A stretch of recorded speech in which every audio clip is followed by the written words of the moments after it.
good, what's great, soul family? It is your personal spiritual wellness coach and mentor, Alicia Yolanda, and I'm coming online because I'm literally about to post a video, if I haven't already uploaded it, where I briefly spoke about meditation.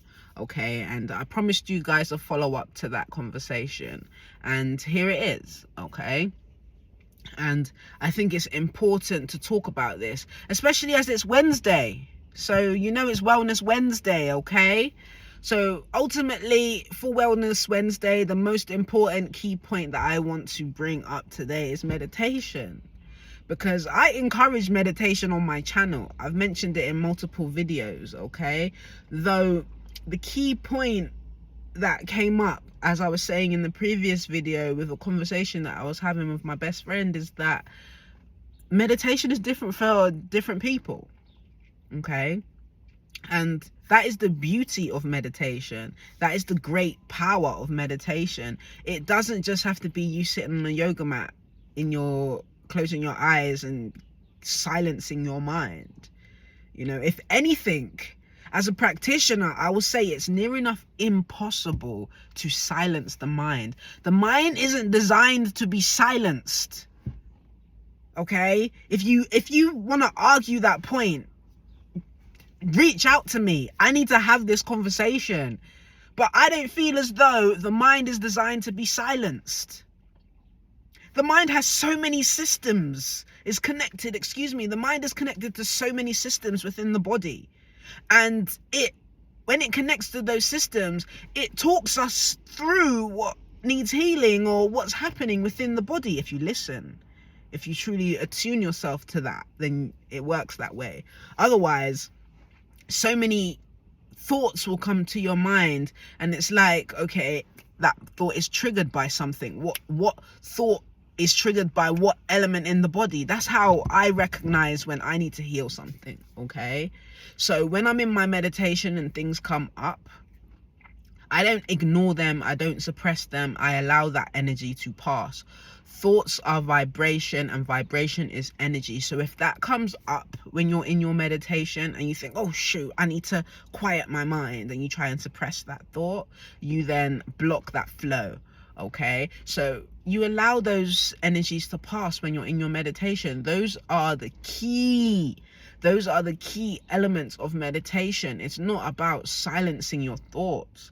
It's about being in a place from a position of observing, that you observe the thoughts that come up, but you look at it merely as a conscious being watching the TV screen. You allow the pictures to pass, but you don't jump in there and try and control what pictures come up. You just tune into the station, and you put yourself in a position to observe those things, right? For me, this is a position of meditation. When you're in your meditation, you don't try and suppress thoughts to, go off the notion that I need to quiet my mind. No, you allow that energy to pass. Okay? And once you're in that position where you're not suppressing those energies, you actually don't hold those energies within the body either.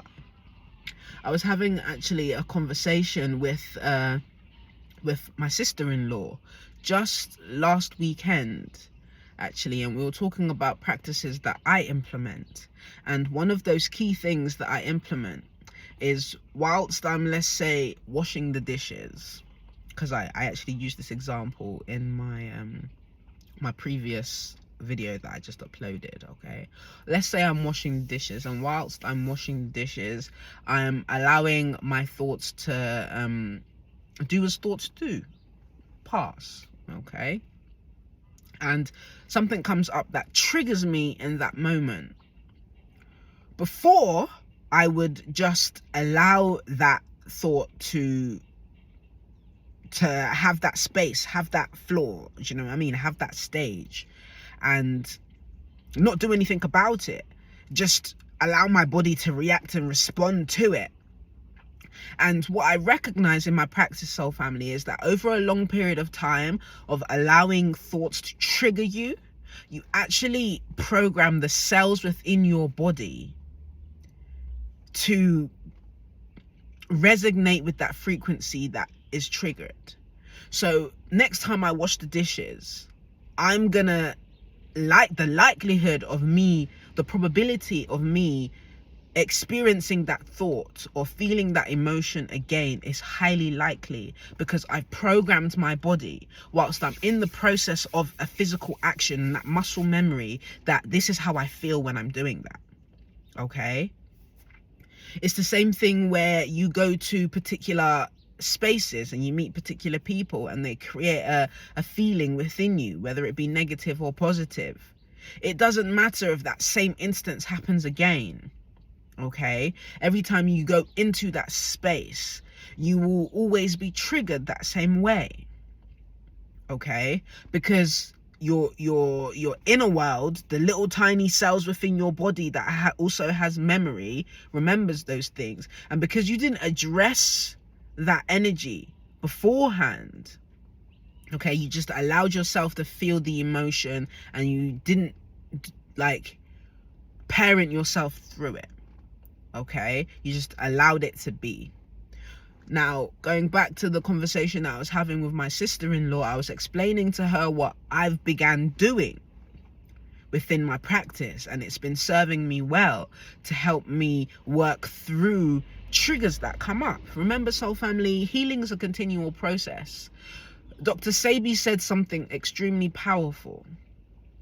Rest in peace.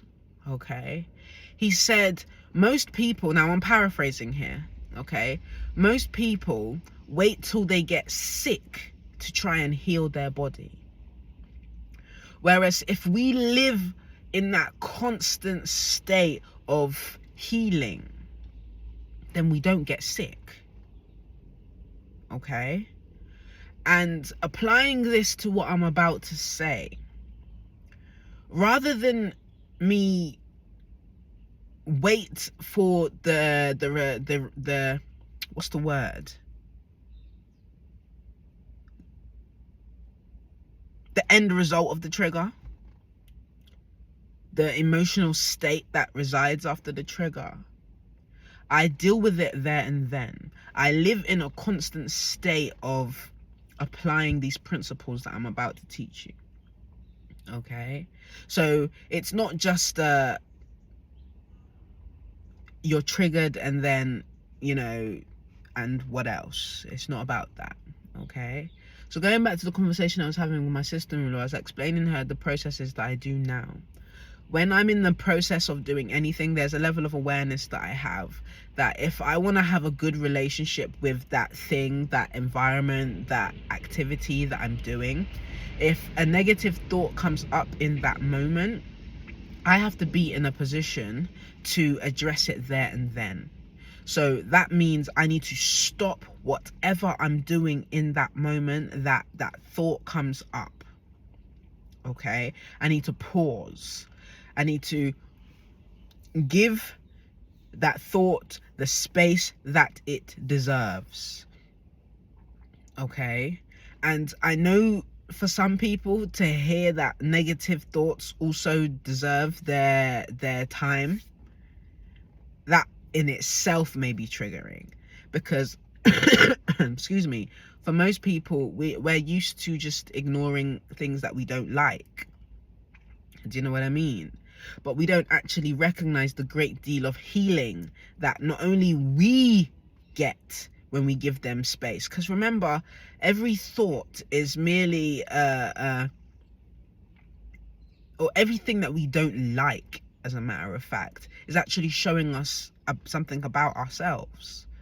Okay, so if we ignore it, then we're actually ignoring that aspect of ourselves that resonates with that thought or that thing that we don't like in the way that it does. Okay, whether or not we suppress it or just completely ignore it, full stop, whatever, we ultimately are not giving that element of ourselves the space that it deserves when we don't give that negative thought or that experience the space that it deserves to be healed. Okay, so excuse me, wow. Okay, so I need to hurry up and wrap up this video because my sinuses are ready to be cleared right now, and I don't really want to clear them whilst I'm on the camera, okay? And I made a vow that I wouldn't edit these videos. But that's an old belief system. I'm in a different space and awareness right now, so maybe I can edit the videos. We'll see. We will see. So family, back to what I was saying. You see, it's so easy for me to be distracted. Oh my goodness. No, I'm allowing myself to be distracted. It's fun. I'm enjoying talking to you guys, and I'm observing the world around me as well, and it is actually really beautiful. I'm seeing the swans over there, and there's geese, there's pigeons, and you know, these really tiny birds that are really cute. And my goodness, it's you can't not enjoy this view, okay? And that's why I parked here, so that I could enjoy it. So you guys are kind of just watching me enjoy it. But anyway, back to my point and the conversation that I was having with my sister-in-law, and saying, you know, when I'm in a place of being triggered, I used to just do this, ignore it, suppress it, continue on with my task, not realizing that those moments are actually programming my body to associate that task or that activity or whatever I'm doing at that point is being programmed to associate that thought with that thing, okay? And when we repeat this over a long period of time, the body remembers, okay? And we will start doing these things and not recognize, oh, why do I feel negatively about this? Why do I feel negatively about doing this activity or going to this place, or, you know, being around these people, whatever, okay? Now, these are obviously just vague examples, but for most people it will be able to resonate, because sometimes we go into spaces and we're triggered and we don't know why. And that is because we've allowed our thoughts to program our body to have a physical response. And we haven't allowed ourselves to give those thoughts the space that they deserve to not feel the way that they feel. So while I'm washing the dishes and a negative thought comes up, it is so imperative, it's key in that moment that I stop. In that point that I'm washing the dishes and that thought comes up, I stop immediately and I address it. I give that thought the space that it deserves, and I parent myself through it. I use the conscious mind to impress the subconscious mind to figure out, okay, so what does this thought actually, what's it trying to express to me right now? Okay, it's expressing a disliking to something, or something had happened in the day and I hadn't fully processed it now, or processed it then, so it's ready to be processed because I'm in a place now. I'm in a place of meditation. I've quieted the space enough that it can be observed, it can be addressed within. Okay, it can be dealt with. I'm in that place to do that now, so it has come up for that healing. Okay, I can do that. I'm gonna give it the space, and I start to talk myself through it, just as you would if you were talking to a friend. So family, we have to be our own friends as well. We have to be our best friends as well. We have to be just as kind and as caring to ourselves and that voice within as we would if your friend was coming to you and saying, hey, I had a really triggering time today. I had a moment today that, you know, it didn't really make me feel good. How would you speak to your friend if they came and they said that to you? Would you just say, I ain't got time for that now, I'm washing the dishes? No. The likelihood is that you would stop and you would listen to what that friend had to say, okay? It's important that we do that for ourselves as well. When our mind brings thoughts to the forefront, it's because you're in a position, one, where you're able to actually hear, you're able to actually talk yourself through it, okay? And you're able to now give it you're able to observe and acknowledge it, okay? So give your thoughts that are, especially the ones that would come from a place where they are triggering, results of being triggered, give them the space that they need, because this is how we start to heal through our emotional body. Okay, and our emotional body, soul family, our emotional body are the things that it's an aspect of ourselves. Of course, you know that there are multiple aspects of ourselves other than just our physical body. There is our mental body, our emotional body, and I will get into all of the aspects of these in another video. Okay, but for now we're just talking about the importance of meditation and the rewards that come from it. It's not always sometimes about what we gain through meditation. It's about the things that we can release through meditation. And this is why I have a strong belief that meditation isn't just about quieting the mind. It's more than that. It's bigger than that.